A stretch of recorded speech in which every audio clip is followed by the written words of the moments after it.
அதிக எண்ணிக்கையிலான வழிபடக்கூடிய கோயில்களில் ஒன்று பத்துமலை குகை முருகன் கோயில். இந்த கோயில் மலேசிய தலைநகர் கோலாலம்பூரை அடுத்து 13 கிலோமீட்டர் தொலைவில் உள்ளது. இங்குள்ள பெருமான் சுப்பிரமணிய சுவாமி என்று அழைக்கப்படுகிறார். இந்த பத்துமலை குகை முருகன் கோயிலில் இந்துக்கள் தவிர சீனர்களும் தங்கள் குறை தீர வேண்டிக் கொள்வதுடன் இந்துக்களைப் போல் அலகு குத்துதல், காவடி எடுத்தல் போன்ற வேண்டுதலுடன் அந்த நேர்த்திக் கடனையும் செலுத்துகின்றனர் என்பதும் குறிப்பிடத்தக்கது.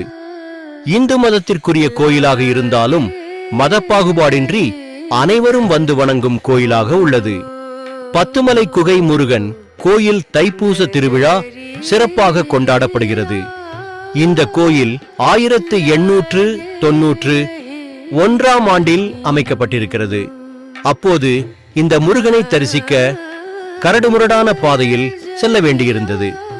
அதன் பின்பு 1938ஆம் ஆண்டில் இந்த மலை கோயிலுக்கு செல்ல 222 படிக்கட்டுகளை கொண்ட 3 நடைபாதைகள் அமைக்கப்பட்டது.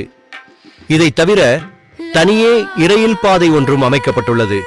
இவ்வழிகளை பயன்படுத்தி தரையிலிருந்து 400 அடி உயரத்தில் உள்ள கோவிலுக்கு சென்று சுப்பிரமணிய சுவாமியான முருகப்பெருமானை தரிசித்து வரலாம். ஒரு காலத்தில் ஒரு ஒற்றையடி பாதையாக சென்று மலையில் இருக்கும் முருகப்பெருமானை வழிபட்டு வந்த காலம் மாறி இன்று உலக அளவில் புகழ் பெற்று விளங்குகிறது இந்த பத்துமலை திருத்தலம். சுற்றுலா பயணிகள் பார்த்து கேவ் என செல்லமாக அழைக்கின்றனர். பத்துமலை தைப்பூச திருநாளும் புகழ் பெற்றது. ஒவ்வொரு தைப்பூச தினத்தன்று இந்த பத்துமலையில் லட்சக்கணக்கான பக்தர்கள் 1 கோடி முருகப்பெருமானின் தரிசனம் செய்வார்கள். 19ஆம் நூற்றாண்டின் தொடக்கத்தில் தமிழர்கள் மலேசியாவில் கூலி தொழிலாளர்களாக பணி செய்து வந்தனர். அப்போது தொழிலாளர்களின் தலைவராக இருந்தவர் காயாரோகணம் பிள்ளை. இவரது முயற்சியால் கோலாலம்பூரில் 1873 மாரியம்மன் கோயில் கட்டப்பட்டது. ஒரு நாள் கனவில் தோன்றிய அம்பிகை என் இளைய மகன் முருகனுக்கு அந்த மலை குகையில் கோயில் கட்ட உத்தரவிட்டார். இதையடுத்து காயாரோகணம் பிள்ளையின் மகனான தம்புசாமி பிள்ளை, கண்ணப்பதேவர் என்பவர் இணைந்து காடாக கிடந்த பத்துமலையில் 18ஆம் ஆண்டில் வேல் ஒன்றினை வைத்து வழிபடத் தொடங்கினார். இவ்விதம் வழிபாட்டுக்கு உரிய கோயிலாக மக்கள் மத்தியில் புகழ் பெற்றதும் பத்துமலை முருகன் கோயிலை அப்புறப்படுத்தும்படி கோலாலம்பூர் ஆட்சியாளர் ஜோஸ் துரை கட்டளையிட்டார். ஆனால் பக்தர்கள் நீதிமன்றத்தில் வழக்கு தொடர்ந்து வெற்றி பெற்றனர். அதையடுத்து கோயிலுக்கு செல்லும் படிகள் அமைக்கப்பட்டன.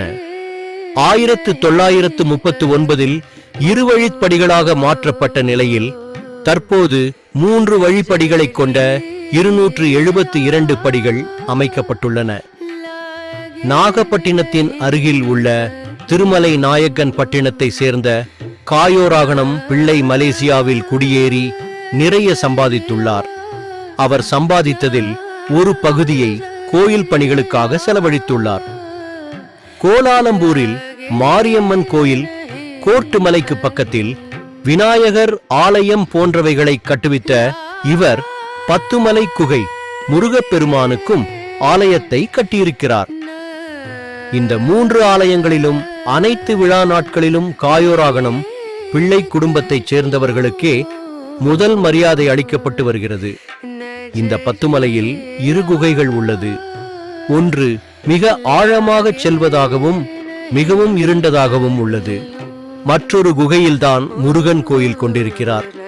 புலவர் நக்கீரரை ஒரு பூதம் ஒரு குகைக்குள் அடைத்து விட்டதாகவும் அங்கு ஏற்கனவே 999 பேர் அடைக்கப்பட்டிருந்ததாகவும் நபர்களின் எண்ணிக்கை 1000 பின்பு இவர்களை தின்ன பூதம் திட்டமிட்டிருந்தது.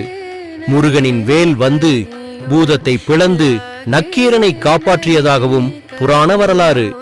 1000 பேர் அடைத்து வைக்கக்கூடிய அளவிலான குகைகளை உடைய முருகனின் மலை கோயில்கள் தமிழ்நாட்டில் எதுவும் இல்லை. பூதங்கள் கடல் கடந்து செல்லக்கூடிய ஆற்றலுடையவை என்பதால் நக்கீரர் அடைபட்டு கிடந்தது இந்த மலேசிய பத்துமலை குகையாகத்தான் இருக்கும்.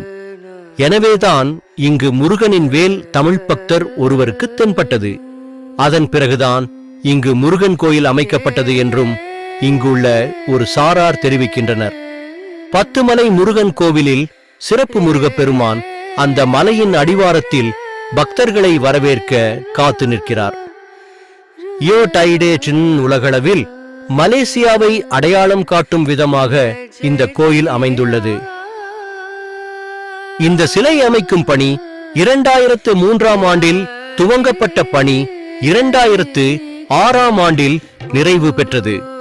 சிலை அமைக்க 2006ஆம் ஆண்டில் இந்திய மதிப்பில் 2,40,00,000 ரூபாய் செலவாகி இருக்கிறது. தாய்லாந்தில் இருந்து தயாரிக்கப்பட்ட விசேஷ பொன்னிற கலவையால் முருகனின் மேனி மின்னுகிறது.